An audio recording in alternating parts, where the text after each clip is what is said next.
So as a CEO, you have to reflect with your team and your board around what are the implications, immediate, short-term, long-term, around the global tariffs and what becomes of them.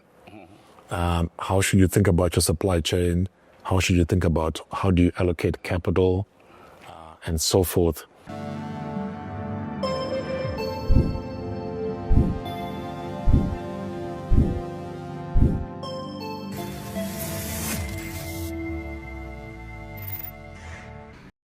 Welcome to ITWeb on the road. Today we're at MTN headquarters and we're joined by the Group CEO, Mr. Mupita. Ralph, welcome. No, thank you for having me on your show. Thank you so much for the invitation. Ralph, let's kick off with the issue of fiber. I think there's a lot of fiber race that's taking place on the continent at the moment. What are some of the plans for MTN around fiber? What are you guys doing around fiber on the continent in some of your markets? Yeah, let's think about the construct of the technologies that are keeping people connected. I think there's a lot of investment going around subsea cable investments, particularly for intercontinental traffic. And we as MTN invest in some of the consortium. There is terrestrial fiber, and there are various versions of it, national long distance, to self-provide for ourselves, metro fiber, and then fiber to the home. Yeah.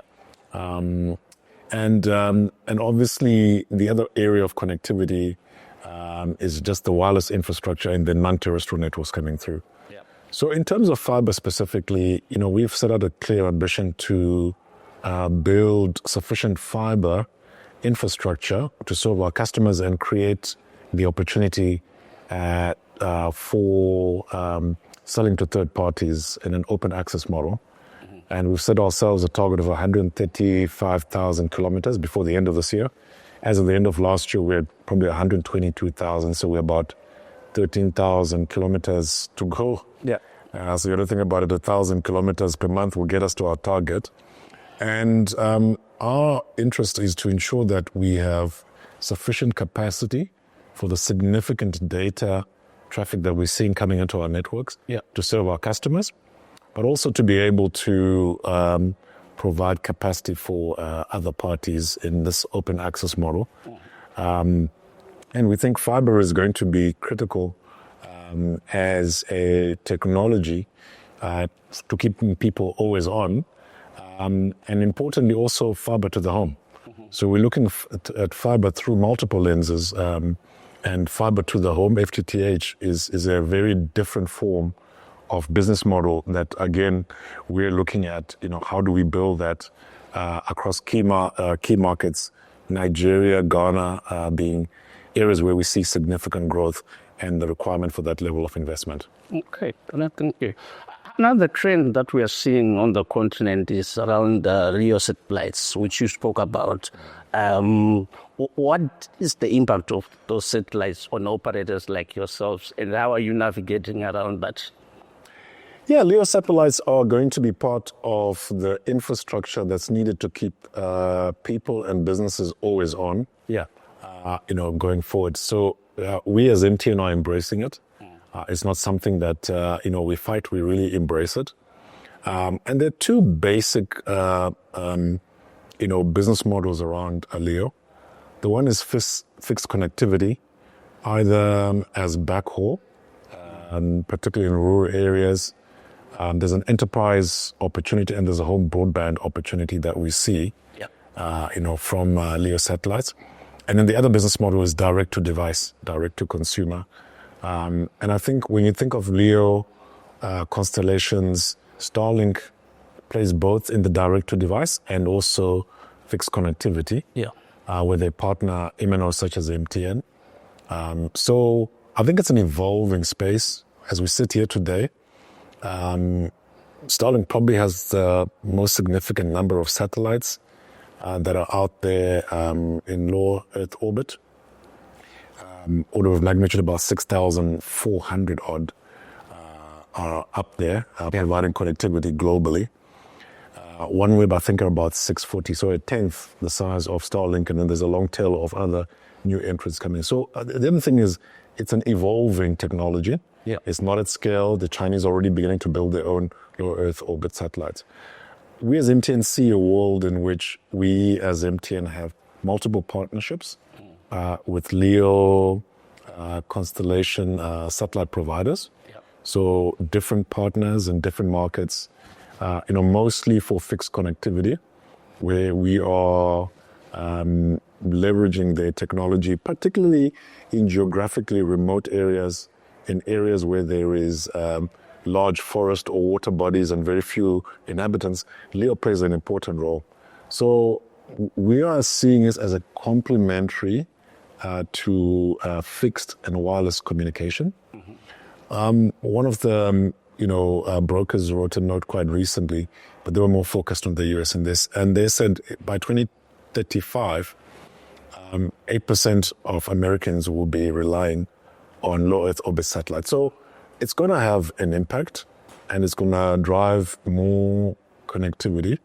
But I don't see it as disrupting or performing better than fiber or wireless in the area of latency and capacity.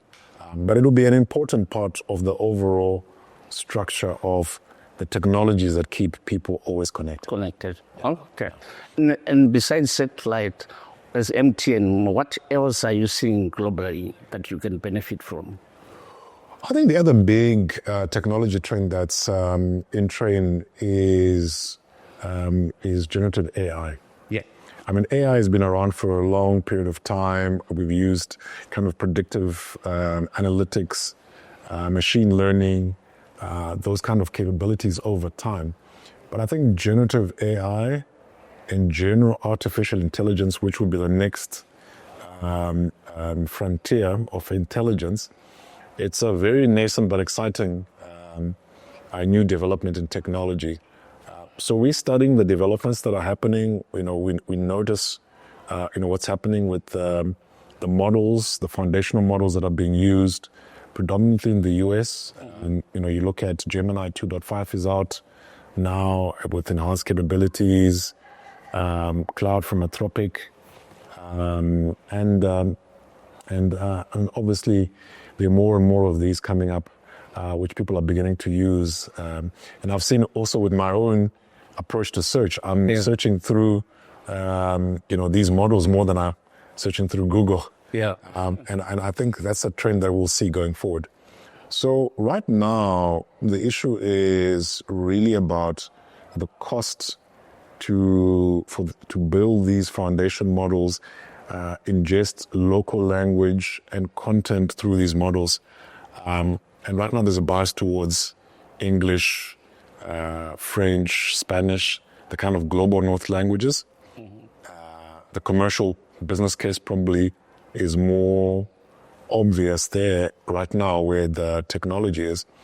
But the cost curve is still too steep, I would argue, for mass adoption in the global south. Yeah. The NVIDIA cluster of chips to kind of run models in our markets, the power requirements, the cooling, and all of that's required. It's very expensive. But we know with technology that over in time, it hits an inflection point where mass adoption is possible. Let's think about the phones of today, mobile phones. Yeah. Mobile phones used to be fairly expensive, but at some cost point, they became affordable and for mass adoption.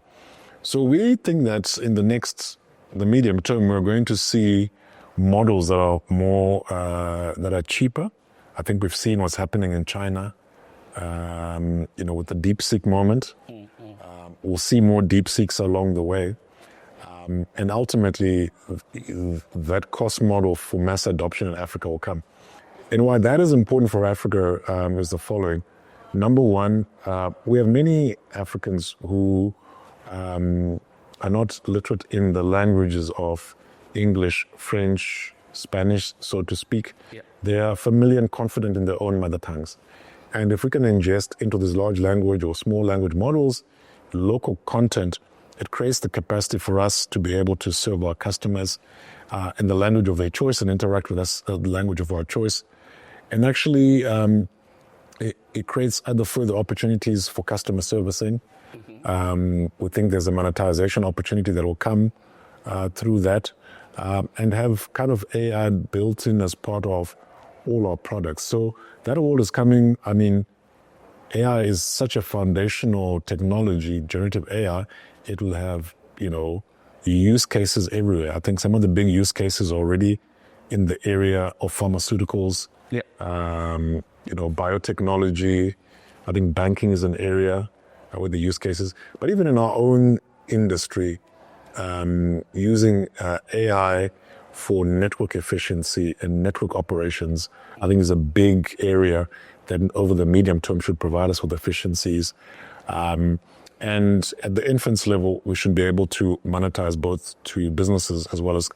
So it's an exciting area, but it's very nascent and developing. And I think it's going to be as transformational as when the internet became more pervasive across markets. Any chance of adopting AI for customer experiences, MTN?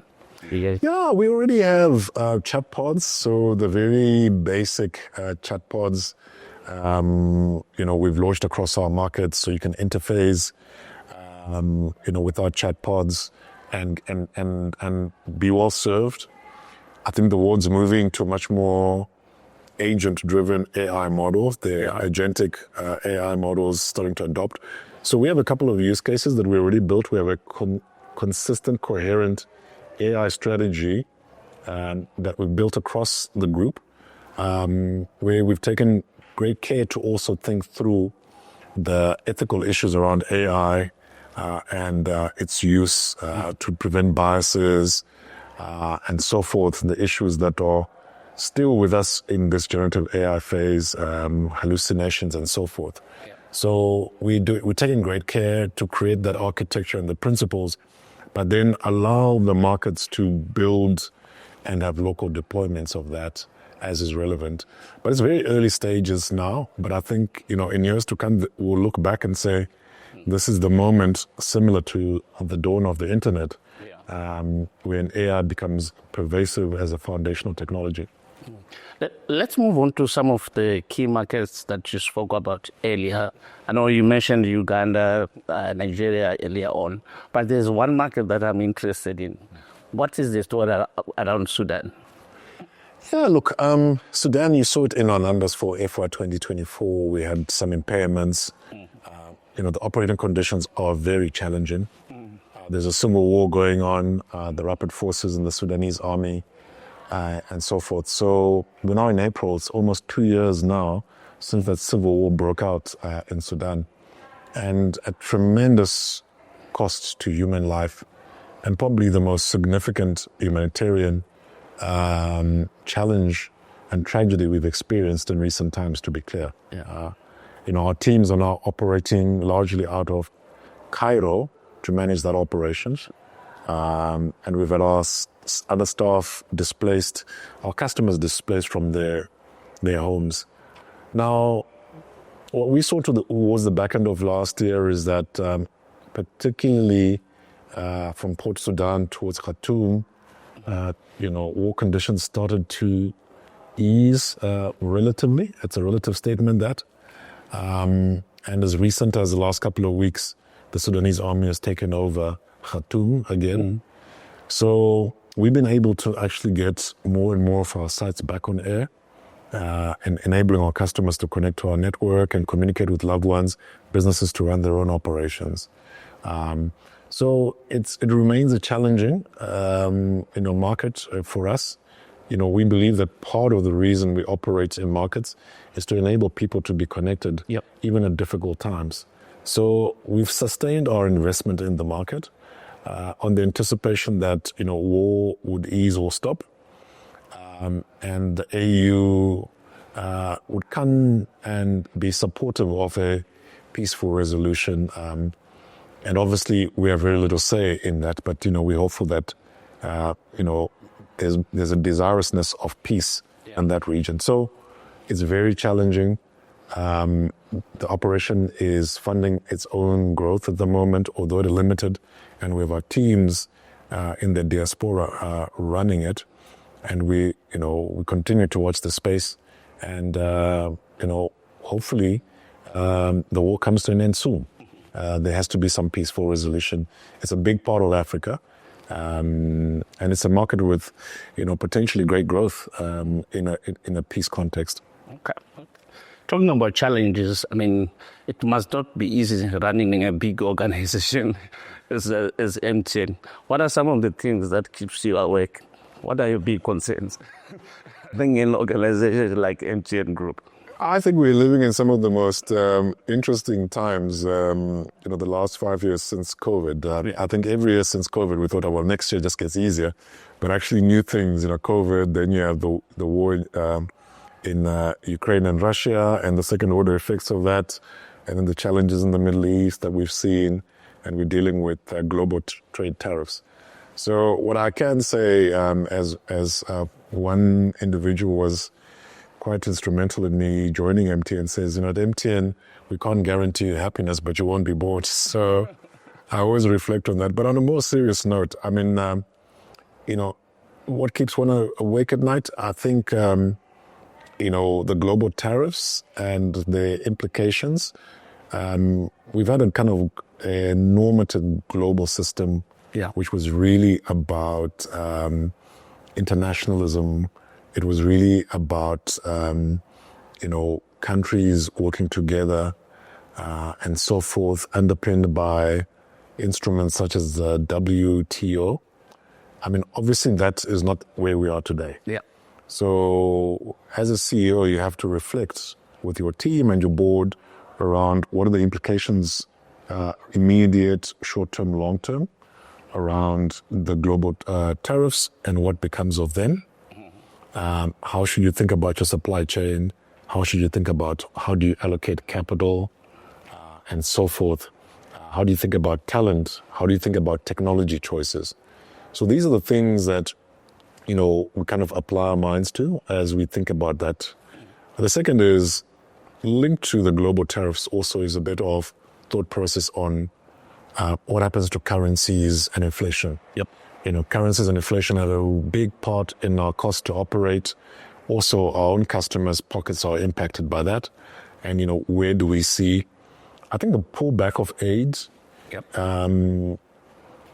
I think it's also an opportunity, to be honest, that, I think by the numbers, the US, I think my numbers are correct, but as I understand them, that US in 2021, 14 billion of aid, 16 billion comes to Africa. So we've got to get more self-sufficient as a continent. We have to do more trade with each other as a continent. There's a crisis, but not wasting a good crisis. Let's find the opportunity. Yeah. So that process about the nation states we operate in, what is their fiscal strength and capacity, kind of keeps one awake at night. I guess the other areas is really around, more hotspots for conflict globally and across the continent, and what the implications of that are. Yeah, so those would be the kind of big macro, because in our world, obviously, the macro impacts how you execute. I think we, as a team, would like to think we execute well. We're passionate about the development of this continent and the opportunity for digital and financial inclusion. But the global macro factors, I think, are the ones that keep us relatively awake at night. Okay. No, thank you. As we conclude, lastly, any acquisitions on the horizon and any plans to enter new markets? Look, I mean, we've got a very clear capital allocation framework that has M&A quite low down the batting order. It's low down the batting order because it has to be, very clear return hurdles being met. So we are always assessing our portfolio for fit. And if there are markets where we believe that do not add to the investment case, or we're not the best owners of those, or they bring a significant amount of risks, we said we would look to exit. But we also look towards markets would like to enter. Now, timing is not always perfect. We did look at entering Ethiopia several years ago, and we walked away because we weren't prepared to pay as much as we were being asked at that stage, because we didn't think we'd be able to generate a return for our shareholders. So we didn't deploy capital there, but we had looked. So we're continuously also looking, but we haven't found anything that I would be, Samuel, talking to you today and said, listen, I'm very excited about this. But we have an M&A team that's always scouring opportunity, and, the ones that fit our financial and strategic rationale, it's few and far between. And let's, but it's stuff that we're always looking at. Okay. Ralph, thank you so much for your time. We appreciate it. Much appreciated. Thank you for watching ITWeb on the road. Thank you.